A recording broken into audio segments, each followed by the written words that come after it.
Hi, and welcome to another episode of Hot Takes with me, the Silver Fox. I have over recent times been describing Humza Yousaf as a moron, and I need to apologise. Not to him, of course, but to you, dear viewers, because I have been misleading you.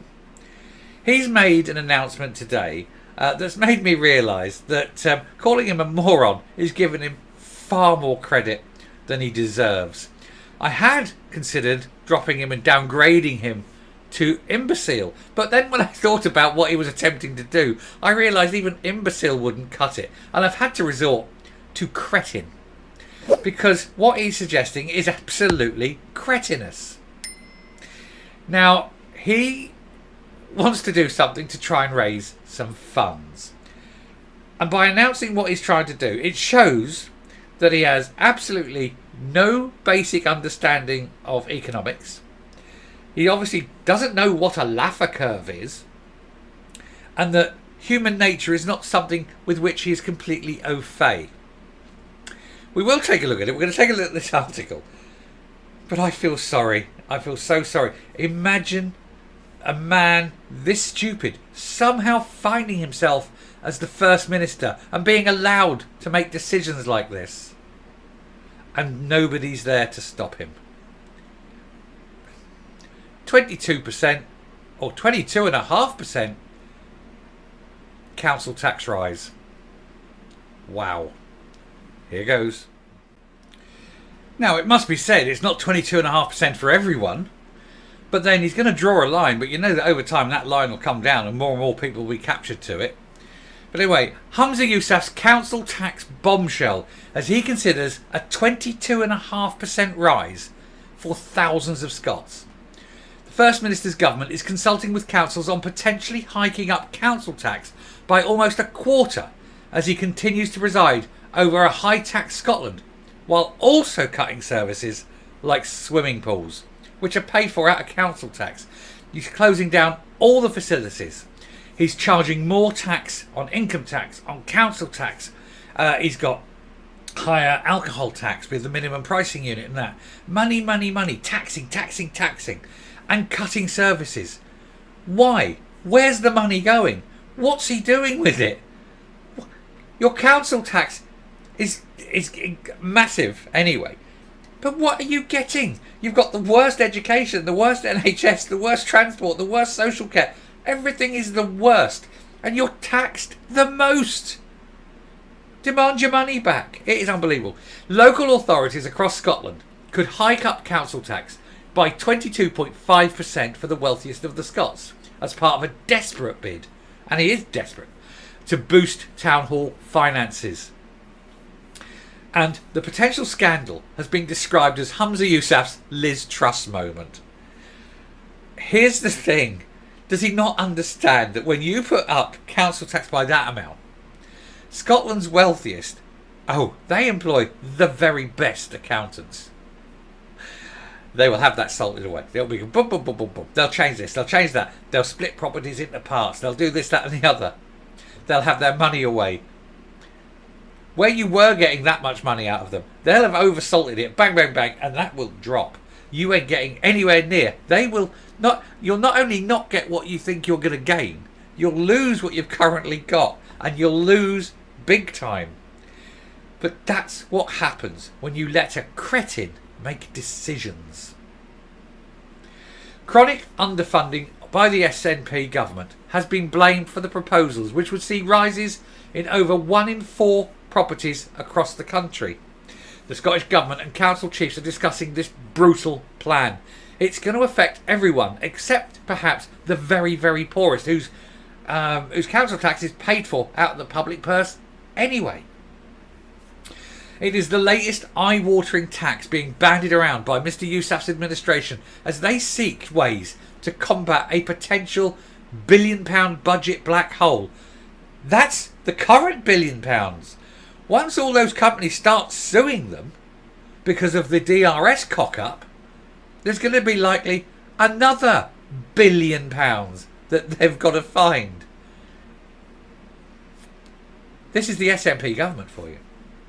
Local authorities are also suffering from financial issues, with cuts to services being planned, including closures of swimming pools. A tourist tax is about to be introduced, meaning visitors to some hotspots could be charged extra cash every night. That's bound to drive away tourism, which means not only do they not get the tourist tax, but all the other money that would be spent in that area that keeps an economy going isn't then funneling in, which means people aren't, may lose one or two staff members here, may close a place there. So that's more properties not paying council tax because they're closed, they've gone. That's less money going out into the general economy. It's a rising tide lifts all boats, but a falling tide drops everything and reveals the shit. And that's what they're doing. In April, a middle-class Scots have already seen significant income tax hike come in April. They've already had that in April. And growing the tax divide between Scotland and England even more. Mr Yousaf is also known to be considering creating another income tax rate for earnings between $75,000 and $125,000 to raise extra revenue. What do you think will happen to all these people who have money, they've got their businesses and that, currently registered in Scotland, they currently live in Scotland? What do you think they're going to do with that money? Why would you have a business registered in Scotland when you could register your business in, say, I don't know, England? There's nothing stopping you registering a company in England and paying English or normal UK rates of tax and things, but you can still perform the actual trade north of the border. There's nothing stopping you doing that. So not only would they lose what they're currently getting in income tax north of the border, but then everything that they're currently getting would cut, because they want to try and raise that a little bit. Everything they're currently getting would move south of the border, and it would go to the coffers in London, because nobody wants to pay tax if they can legally avoid it. The man is a moron. No, he's not. He's a cretin. Apologies. I keep saying he's a moron. He's a cretin. The Daily Record reports that a leaked paper by the umbrella group Cosler revealed, I presume that just mean like a group of companies, they're not like umbrella makers. I know, I'm kidding. Anyway, Cosler revealed the discussions of a joint group chaired by ministers and the council figures on tax reform. They're looking at technical changes to the calculations behind council tax, which led to big rises for people in bands E, F, G and H properties in 2017. It states, repeating, the 2017 changes would mean council tax would increase by 7.5%, 12.5%, 17.5% and 22.5%.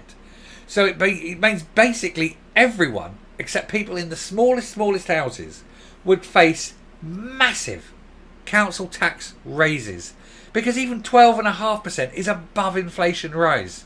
17.5% is pipsqueaking, and 22.5% is people selling up or splitting the property into two and leaving the country.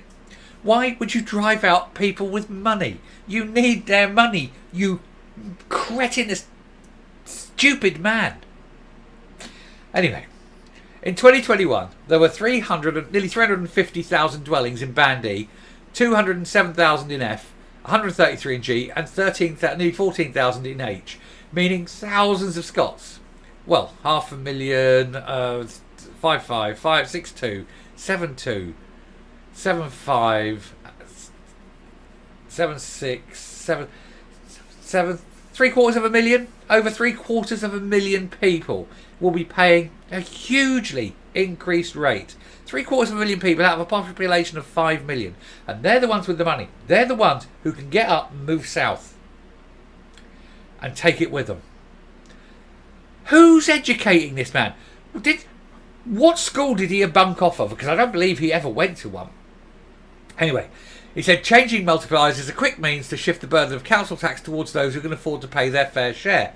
Yes, towards those who can quite easily move away and assault their money away and change the whole procedure to make sure that Scotland is worse off because of this draconian tax increase, way above what you can get. We're not talking about going into, Swiss bank accounts or going into, Paraguay or something and salting your money all over the world. You're talking moving your company and registering your company to England and paying your income tax in England. Moving house, moving south. You can move to south. You can move to, say, Cumbria. So this side of the border, but still perform all your work in Scotland. You can. I don't know what to do. I don't know how to say this in any way that he would be capable of understanding. Anyway, he said this would result in additional revenue to councils, as was the case in 2017 when similar changes were made. An estimate based on the range of similar charges this time could see councils being able to raise an additional £177 million. Not a chance. Because, yes, oh look, we'll do this. We'll raise £177 million. Where's he going? Why is he leaving? Why is that company closing and moving to England? Why are we not getting the income tax from this big successful company that is now registered in Cumbria? Fuckwits. Anyway, these plans were blasted by opposition parties, with Scottish Tory Shadow Local Government Secretary describing them as brutal. They're draconian. He added that they will strike terror into the hearts of Scots householders, particularly against the backdrop of the global cost of living crisis. It's outrageous and wrong that they should be asked to fill the huge black hole in council finances caused year after year of chronic underfunding and waste, massive waste, it must be said, and inefficiency and stupidity and ignorance and the inability to read the room and understand what they're doing, and the fact that they can't do their day job. They're too busy focusing on independence and wanking £1 million away here. 8 million. We did a video yesterday. They're spending £8 million a month on spin doctors in hospitals. £8.5 million a month. 10 million a year on embassies. But hey, they're going to put your council tax up 22.5%. You need to be getting the pitchforks and burning torches out. It's unbelievable, isn't it? Anyway, Labour MP, or MSP, Mark Griffin, pointed out that the SNP had promised to scrap the council tax over 15 years ago, but were now forcing council to increase rates to fill the financial black hole that the SNP has created. He added, in the middle of a cost of living crisis, SNP economic illiteracy is forcing bills higher for thousands of Scots, well, nearly 1 million. While the government obsesses over independence, the eye-watering proposed hike in council tax is a result of the SNP's economic incompetence. It is Humza Yousaf's Liz Trust moment. You cannot trust these people. When you put a cretin like that in charge of an economy, what on earth do you expect? Well done, Humza Yousaf. You've done one thing since you've been in control. You've made things way, way worse, and many more people are going straight into poverty. Well done, you. I'm coming up. Makes you wonder what his next wheeze will be. You know, he could wearing a coat, we'll have coat tax, we'll have window tax. Wouldn't surprise if he brought window tax back. You know, beard tax. He won't have beard tax, will he? You know, not allowed that. They wouldn't like that down the mosque, would they, if he had beard tax? But the way it's going, wouldn't be surprised. He is absolutely out of his depth. He's having to grope around in the dark, looking for things he can raise taxes on, in the vain hope that by taxing people enough, he can somehow save his reputation. That's not how it works. And also, once you overtax a population, it destroys the economy. Why do people want to put the extra work in if they're only going to lose it in tax? Why do people feel the necessary to go and do that? Also, once actually you start seeing companies and businesses closing on the high streets die. And once the high streets die, then everything dies. And you turn it into a ghost town. And that's what high tax does. But of course, he doesn't understand that because he is economically illiterate and a cretin. You need to do something about this party. You need to get the SNP out. I'm not saying Labour are better, but they can't possibly be as bad, can they? Unbelievable, man. Anyway, I shall round off there. I shall leave you to consider what you're going to do now when you're looking at a possible 22.5% council tax rise. Anyway, thank you very much for watching. If you like what you see and hear on the channel, please hit the subscribe button. That's what it's there for. Leave a like, leave a comment, please share the video. Definitely leave a like, that really helps. And until next time, stay safe, stay well, start saving, and goodbye.